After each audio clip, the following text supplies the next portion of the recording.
Bueno, familia, muy buenas noches. Que Dios les bendiga grandemente. Como siempre les digo, espero que se encuentren muy bien con la bendición de Dios. Bueno, estos días he estado compartiendo este mensaje de muchas maneras y a muchas personas, pero no lo había dejado aquí en video, ¿no? Entonces voy a hacer un resumen sencillo de lo que el Señor me ha pedido que comparta, algo que me ha inquietado muchísimo y que quiero compartirlo obviamente pues con ustedes, que son mis amigos, ¿ya? Que son mi familia. Yo quiero invitarlos primeramente a la palabra de Dios, a Primera de Pedro 5, a partir del versículo 7. Dice, echando toda vuestra ansiedad sobre Él, porque Él tiene cuidado de vosotros. Sed sobrios y velad, porque vuestro adversario el diablo anda como león rugiente alrededor buscando a quien devorar. Ok, dejemos hasta ahí. Entonces vamos a mirar algo que está sucediendo. Estamos en medio de una pandemia, estuvimos en medio de un conflicto social, el tema del paro y esto, que de una u otra manera nos afecta, hasta emocionalmente nos puede afectar, pero sobre todo el tema de la pandemia. Hace un año, en marzo, inició algo que nosotros nunca nos íbamos a imaginar, no teníamos ni idea que una cosa de estas pudiese llegar a suceder. Y hoy vemos cómo se lamentan tantas muertes de gente cercana, gente conocida, familiares y amigos. Pero es ver todo lo que ha venido sucediendo. Al principio nos encerraron, al principio nos dijeron usted no puede salir, quédese en su casa, que es para salvar su vida. Y bueno, y nosotros empezamos a hacer todo lo que nos decían y eso empezó a afectar de una manera u otra las familias, la gente, de manera personal nos vimos afectados, nos vimos muy caídos por ciertas situaciones y nos afectó mucho, ¿no? Las noticias empezaron a tornarse, además del COVID, empezaron a aparecer las crisis dentro de los hogares, la violencia intrafamiliar, violencia entre esposos, violencia con los hijos, porque era algo nuevo, porque ya el esposo tenía que quedarse en casa, entonces empezaron los roces, no se aprovechó pues para vivir la unidad, ¿no? Sino que por el contrario hubo daños y pérdidas bastante incómodas. Eso tengámoslo muy en cuenta, eso empezó a suceder al principio, ¿no? Pero aquí nos dice el Señor algo. Vamos al pasaje que les acabé de leer. Dice que nosotros debemos echar nuestra ansiedad sobre Él. Nosotros somos muy ansiosos y a medida que va pasando el tiempo, más ansiosos nos volvemos, más afanados. Queremos que las cosas sucedan ya, de inmediato. Increíblemente uno quiere que las cosas sean más rápidas. Cuando en el tiempo antiguo todo era lento, todo era lentejo. Una carta se demoraba 8 o 15 días, un telegrama, para uno poderse comunicar con alguien en otra parte del país o del extranjero. Era complicadito y la gente tenía que esperar, simplemente era el método que había. Hoy no, hoy usted se afana porque no le responden rápido un WhatsApp, porque no le contestan un mensaje. Usted se afana por muchas cosas y nos llenamos de ansiedad, ya estamos pensando en el día de mañana sin siquiera vivir el de hoy y nos llenamos de preocupaciones, incertidumbres y eso está sucediendo hoy en día. Ahorita me da risa con el tema del WhatsApp, ya te pusieron ahí el 2 por dos veces, dos velocidades. O sea, vos puedes oír el audio de la persona más rápido, o sea, nos están ayudando, ¿no? Afane y muévase. Eso es lo que está sucediendo. ¿Cierto? Entonces, cuán importante es que nosotros tengamos en cuenta este pasaje. Echa toda nuestra ansiedad, echando toda vuestra ansiedad sobre Él. Es echar todo lo que a mí me afane, todo, echarlo sobre Él. ¿Por qué tengo que echarlo? Dice, porque Él tiene cuidado de mí. Nadie me va a cuidar como me cuida Dios. Nadie me conoce a mí como me conoce Dios. Nadie me ama a mí como me ama a Dios. Entonces yo tengo que echar toda mi ansiedad sobre aquel que me ama. ¿Sí? Porque Él tiene la potestad para sanarme, para limpiarme, para llevarme a paz. Pero la parte que quiero compartir es la del versículo 8. Dice, sed sobrios y velad. Sobrio siempre a mí me ha sonado es lo contrario a ebrio, ¿cierto? Lo contrario a borracho. No me acuerdo cuando uno hacía sus pataletas de borrachera, aquellos que consumían licor, En mi caso, cuando yo consumía licor y uno decía o hacía alguna promesa, ay, no, no, no, yo no le creo a usted, cuando usted esté sobrio hablamos, porque uno borracho no dice incoherencias. Entonces aquí nos dice, seamos sobrios y velad. Yo esto lo tomo, quiero que lo tomes como estar muy atento, estar en la jugada, estar despierto. ¿Por qué hay que estar despierto? Porque nuestro adversario, el diablo, aquí lo mencionan así con nombre propio, ¿sí? Anda como león rugiente buscando a quien devorar. Entonces, ¿qué quiere decir? El diablo está en la jugada con usted también, está pendiente. Y si usted le da papaya, como decimos nosotros vulgarmente, pues le va a morder una pierna y se descuida, se lo lleva y se lo come todo, y lo devora totalmente. Esa es la labor de él, del adversario, de devorarlo a usted. Hemos visto de pronto documentales, hemos visto los leones allá en su hábitat, que a quién se come él, al más chiquitico, al que está de pronto por ahí elevado, y va y se lo como, o a la gacelita que menos corre, o a la cebra que está por ahí mirando para arriba, a esas que se come, el que está elevado, el que está más débil. Él siempre va a atacar al que tiene menos capacidad, ¿sí? El que tiene menos movilidad, al más débil. Simplemente a ese es que ataca el diablo, ¿no? Entonces él siempre está buscando a quien devorar. Si yo le doy papaya, créame que empieza a tomar partido. También lo vemos con las ovejas, ¿no? El lobo, ¿qué oveja se lleva? Pues a la ovejita más onza. A esa se lleva y se come y se devora. Entonces, ¿qué tiene que ver esto con lo de la pandemia y todo eso? Cuando empezó la pandemia, a nosotros nos quitaron cosas o empezaron a perderse cosas en nosotros. Como por ejemplo, se perdió la capacidad que teníamos poca del abrazo, ¿no? Ah, usted ya no se puede abrazar porque le da COVID, tiene que cuidarse, tiene que ponerse un tapaboca, entonces uno ya no tenía como ese contacto. Entonces, el enemigo a nivel mundial aprovechó eso, aprovechó esa situación y se fue metiendo, se fue instalando en tu casa. Se fue instalando allá en la sala, ¿no? Nosotros le abrimos la puerta, el enemigo entra, mijo, y siéntese allá bien cómodo, mi hermano, porque usted es el que ahorita va a tomar el control de la casa. Entonces, el enemigo entró buscando a quien devorar, le dimos la potestad de que lo hiciera, se metió y empezó a quitarnos el abrazo, empezó a cambiar la alegría y el buen trato por hostilidad, empezó a cambiar la paciencia por impaciencia, te empezaste a desesperar porque no eras libre, entre comillas, porque no estabas disfrutando al máximo. Y entonces empezaron las peleas, empezaron las rencillas, empezó a aflorar lo peor de ti o de uno, empezó a aflorar los enojos, las malas palabras, los disgustos, los resentimientos, los rencores empezaron a aflorar en el hogar, ¿no? Entonces, ¿qué pasa cuando mis debilidades como esas, como la ira y la irritabilidad empiezan a aflorar? Entonces, llegó el esposo o la esposa y tuvieron un encontrón, una pelea, un enojo, y empezaron a discutir y a decirse cosas horribles y a ofenderse y a insultarse. Con esa actitud, yo le pregunto, ¿a quién usted está agradando? Con esa actitud, usted está agradando es al enemigo. Ahí le está devorando. Cada que usted caía en una actitud negativa, el enemigo le iba devorando un poco. Como claro, nosotros le damos entrar para que se sentara. Le abrimos esas aberturas para que se sentara y empezara a devorar. Él lo hacía. Y entonces él empezó a quitarte también el ánimo, ¿no? Ya no te querías conectar a ninguna reunión virtual, qué pereza la virtualidad.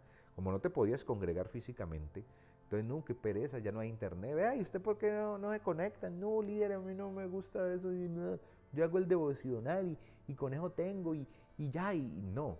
El enemigo empezó a quitarte el ánimo por las cosas de Dios, porque el adversario del enemigo es Dios también, ¿ya? Entonces, cada que usted hacía pataleta, en el infierno había fiesta.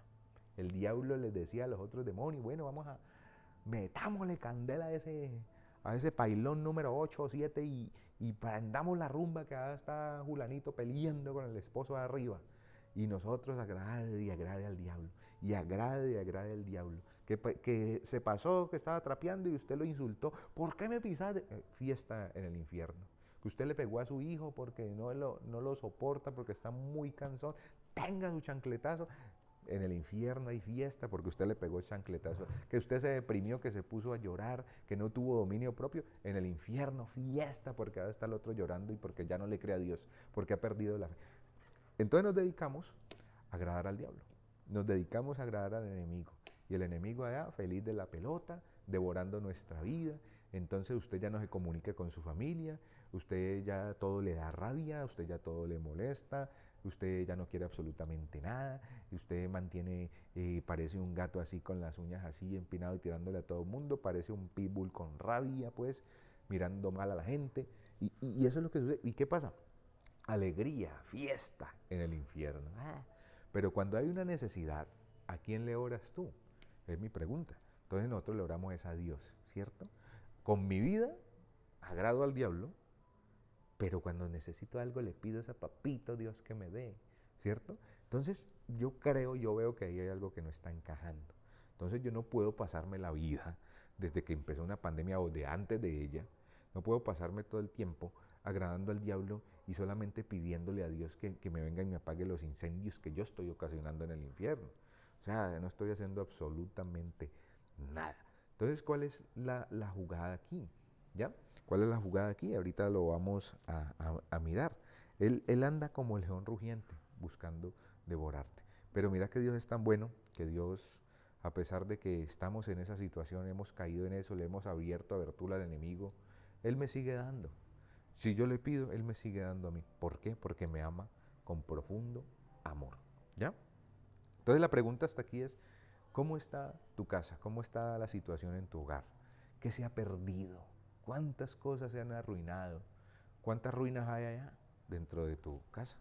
Ya de pronto cosas que tú crees que no puedes restaurar, ¿no? Bueno, a continuación vamos a estudiar otro pasaje muy similar. Pero antes de ver este pasaje, yo quiero que miremos el contexto según lo que yo he escuchado, lo que he leído. Este pasaje lo escribió el apóstol Pablo y no estaba en muy buenas condiciones cuando él lo escribió. El hombre estaba encarcelado porque a causa del evangelio este hombre recibía azotes, lo encarcelaban, lo maltrataban.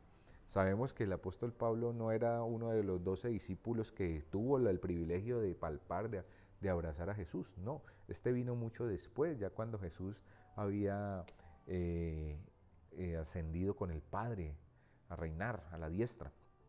Fue después, inclusive este man de Pablo tenía pues problemas porque el man perseguía a la iglesia de Cristo. Él pensaba que lo que estaba haciendo estaba bien, ¿no? Resulta que el man era un asesino de inteligencia. Él no de pronto no iba y ejecutaba el asesinato, pero sí era el asesino intelectual de los asesinatos. Un día el Espíritu Santo vino, el Señor Jesús mismo, vino y le dijo, hermano, ¿qué es lo que estás haciendo, hombre? Necesito que me sirvas a mí. Y a partir de ahí Pablo se convirtió en el mejor discípulo de Jesús, solamente con un encuentro que tuvo con él. Tengamos muy en cuenta eso. Entonces este man se dedicó a servirle a Cristo.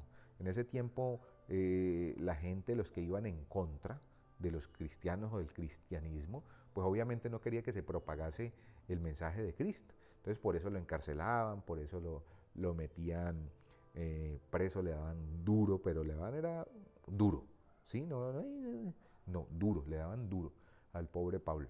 Entonces, en una de estas se dice que él lo metieron en una cueva, una caverna que era una cárcel, y que ahí no tenía mucho espacio, tenía 2 metros, 2 por 2 metros máximo allí, ahí tenía que hacer sus necesidades.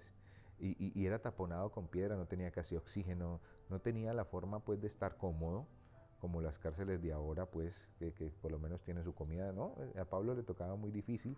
Y decían que había un espacio, había un orificio, un huequito, donde entraba el oxígeno, hecho por el tamaño de un lapicerito de estos, ¿sí? Un lapicerito de estos. Entonces, que por ahí entraba el oxígeno. Entonces, mi pregunta para ti es, ¿cómo te sentirías tú en un lugar de esos? Si al principio de la pandemia, en marzo, cuando te encerraron, estabas en tu casa que era de 6 por 12 mínimo y ya estabas estresado o estresada, ¿cómo será si te meten en un lugar de 1,5 por 1,5, donde tienes que hacer tus necesidades ahí mismo, donde no tienes oxígeno, donde no puedes casi respirar? Yo personalmente pienso que vendría un desespero único y absoluto, un desespero total aparecería en ese momento, ¿cierto? El caso es que tengamos en cuenta algo, que Pablo allí, estando en esa condición, no sé dónde tenía la pluma o el lapicero, no sé, pero se dice que estando en esa condición, en esa cárcel, él escribió lo siguiente en Filipenses 4:4 y se lo dirigió a la iglesia de Filipo. Dice, regocijaos en el Señor siempre, otra vez os digo, regocijaos. Como alguien que está en una condición paupérrima, acérrima y de lo peor, va a mandar un mensaje de aliento a una iglesia? No entiendo. O sea, uno por lo regular cuando uno está bien y está animadito y le da ánimo, vamos, tú puedes, todo lo puede en Cristo. Cuando uno está animado, pero en una condición de eso, uno bien llevado, bien privado de la libertad y escribiéndole, no, gócese, gócese que estamos pasando la buena y todo se compone. No, yo no entiendo, o sea, yo no entiendo. Después, miremos el versículo 6. El versículo 6, mire lo que dice y es lo que quiero compartir. Por nada estéis afanosos, sea conocida tu petición delante de Dios en toda oración, ruego, acción de gracias, y la paz de Dios que sobrepasa tu entendimiento, guardará tu corazón y tu pensamiento en Cristo Jesús. Esto para mí es el mejor pasaje de la Biblia. Hay muchos, pero para mí es brutal. Es todo, abarca todo. Por nada se afane, dice Pablo, estando en la condición que estaba. Un hombre que estaba en esa condición debería estar azarado y desesperado. No, él dice, no se afanen, no se afanen. En vez de afanarse, vaya ore, hermano. Es lo que manda hacer Pablo. Me doy cuenta que Pablo era un hombre lleno de Dios porque estaba soportando la situación. ¿Sí? Y también me da cuenta de algo, que Pablo, Pablo no dependía de su entorno para tener la paz. Usted a veces depende del entorno. Ay, que mi esposa deje la friega, que mi suegra no venga nunca más, que mis hijos no molesten, que mi jefe no me hable, bueno, que todo se organice en su entorno, que todo esté bien, las fichitas bien organizaditas, para usted poder estar feliz y gozoso. No, Pablo nos enseña que no, que él tenía la paz a pesar del lugar donde estuviera. Así estuviera en un naufragio, así le estuvieran azotando, así estuviera en una cueva de lo peor. La paz de Pablo no dependía de su entorno, la tenía en él y era producida por el Espíritu Santo de Dios. Es lo que necesitamos, es lo que necesitamos. Exclusivamente eso es lo que necesitamos, hijos de Dios. Entonces, mire, vamos a seguir leyendo que esto a mí me eriza, pues. Dice luego, voy a volverles a leer. Por nada se afane, no se afane. Más bien ore. Entonces, cuando usted se ve que se va a desesperar, que le molesta algo, que le preocupa, vaya arrodíllese un momentico. Pero ¿qué hace uno? Usted desespera y más le echa leña al fuego. ¿Y qué está haciendo? Dándole pie al devorador para que siga devorando su vida. ¿Sí? Y usted se enojó, se irritó por X o Y motivo, vaya ore más bien, dice el apóstol Pablo. Pero no, usted se pone a pelear y se pone a gritar más, está agradando al infierno y se está llenando su vida de problemas y está llenando cada vez de más afán. Entonces Pablo le dice, vaya ore más bien. Entonces nos enseña cómo orar, cómo orar. Dice, delante de Dios en oración, oración en la que usted hace por la mañana, papito Dios te bendíceme, que me vaya bien, cúbreme con tu sangre preciosa, amén. Sí, los 10 minutos, 15 minutos que usted saca o media hora que usted saca por la mañana para orar, hay que orar, obviamente hay que orar, yo sé que usted lo hace, ¿sí? Pero aquí se le añade algo más, dice, y ruego. ¿Ruego qué es? En las células que he estado compartiendo esto, siempre he hecho esta pregunta, ¿qué es el ruego? Rogar es un sentimiento de súplica profundo, ¿no? Yo me acuerdo que yo cuando era tremendo, cuando era necio en el mundo, yo le rogaba a mi novia en ese tiempo, la que hoy es mi esposa, porque yo le hacía embarradas a ella, y entonces yo tenía que rogarle, y le tocaba a uno hasta arrodillarse, hombre, y suplicarle, perdóname. Y yo decía, bueno, ¿y uno por qué tiene que arrodillar? Pues, o por qué uno tiene que suplicar, porque yo quería que las cosas volvieran a estar como antes, volvieran a estar bien. Por eso yo le rogaba a ella. Sí, gracias a Dios me perdonó y hoy está aquí disfrutando de este hombre. Sí, gracias a Dios. Entonces, mire, lo importante es eso, que nosotros aprendamos a rogarle a Dios. ¿Por qué le vas a rogar? Vas a rogarle para que Papito Dios te devuelva todo lo que el enemigo te quitó. Porque el enemigo no te lo va a devolver, para nada. ¿No? Bueno, este man está orándole a Dios, voy a devolverle entonces la comunicación y voy a quitarle la hostilidad que le quito. No, voy a orar a Dios con ruego, con súplica. ¿Qué es aquello que el enemigo te quitó?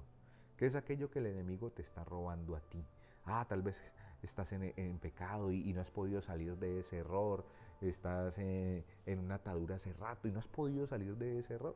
Tenés que orarle a Dios, rogarle a Dios que te quite eso, que te sane, que te limpie, que restaure tu familia. Es que mi hijo se perdió en las drogas, el enemigo te lo quitó, solamente Dios te lo puede restaurar. ¿Ya? Y por eso hay que rogar, por eso hay que rogar. Es impresionante esto, hay que rogar para que Papito Dios me devuelva lo que el enemigo me quitó. Tengamos eso en cuenta. Y hay una tercer clave allí, y acción de gracias. Acción de gracias entendemos que es agradecer, simplemente es agradecer. Gracias, gracias, gracias por todo. Pero yo te voy a hacer una pregunta. ¿Tú le darías gracias a alguien que no te ha dado nada? Muchas respuestas que recibí con esta consulta fue que no. O sea, yo cómo le agradecer a alguien si no me ha dado nada. Que alguien llegue a tu casa, se pare en la puerta y se pare hacia mirarte, bueno, le va a decir gracias, pero si te pasa algo, gracias, si le agradeces. Entonces yo no entendía por qué tendría que haber oración, ruego y acción de gracias. Primero, acción de gracias porque hay que ser agradecido con todo. Hay que agradecerle a Dios por todo, agradecido con la vida, agradecido en todo tiempo. Hay que ser muy agradecido por el huevito con arroz o por el arroz con huevito. Ser agradecido, eso es importante. Pero aquí dice que hay que tener acción de gracias. Entonces, tener oración, tener ruego y acción de gracias. Yo debo aprender a agradecerle a Dios antes de haber recibido. Es decir, si usted le está orando por la restauración de su hogar, usted le ruega a Dios y le llora y le implora que su esposa, su esposo vuelvan a la casa, visualícelo y agradézcale a Dios porque Él lo va a hacer, sin haberlo hecho. En otras palabras, eso es fe. En otras palabras, eso es fe. Y eso es lo que nosotros tenemos que aprender. Nuestras oraciones con oración, ruego, deben conllevar fe. En vez de acción de gracias debería decir y fe, ¿sí? Pero también se habla de la gratitud constante, ¿no? Obviamente tiene esas dos connotaciones allí. Hay que agradecer, agradecer antes de recibirlo. Aquí hay una historia, la historia de mi papá que ya las conté. Mi papá en diciembre se enfermó de COVID, le dio COVID. Obviamente mi papá, un paciente con EPOC de 74 años, un anciano, digámoslo así, entre comillas, que, que no tenía probabilidades humanamente de vida. Humanamente el man entraba allá y se quedaba, no tenía posibilidad alguna de, de salir. Y nos tocó esa situación. Fueron varios días, ¿no? El hombre lo llevábamos saturando muy bajito, como en 60 algo, lo normal era 90 y algo. El caso es que lo dejamos aquí, en el hospital, lo remitieron para una clínica en Buga muy buena además. Y yo me acuerdo que mi papá se despidió de nosotros por allá, una rejita que nos dejaron estar ahí mirándolo, se despidió. Y mi hermano se quebró y mi hermana se quebraron a llorar y mi hermano me decía, Juan Pablo, yo tengo miedo que esa sea la última vez que yo vea a mi papá. Por mi lado, lo único que yo hice fue orar y pedir oración a todos mis amigos y líderes cristianos y hermanos en la fe. Empecé a pedir oración, empezamos a orar. Pero yo por allá como por el quinto día yo dije, no, yo dejé inclusive de orar. O sea, esto no lo debería decir yo, pero yo dejé de orar y yo dejé de creer. Y yo le dije, no, Dios, yo sé que tú te lo vas a llevar porque las noticias pues no eran alentadoras, teníamos dos fuentes, la que estaba con él y otras fuentes que nos ayudaban internamente. De pronto el que estaba con él no nos decía la verdad. Bueno, un poco de cosas que nos generaron dudas. Y uno pone a prueba la fe cuando se enfrenta a las situaciones que deben llevar fe. Es ahí, ¿ya? Y entonces yo como que perdí la fe. Pero yo veía a mi madre, mi mamá ¿qué hacía? Mi mamá decía, yo sé que el viejo va a estar ahí, yo lo visualizo ahí en esa silla. Y tenía, mi papá le compraba, mi hermano le regaló unas sillas que hacen masajes y todas las cosas, pues lo ponen sabroso a uno.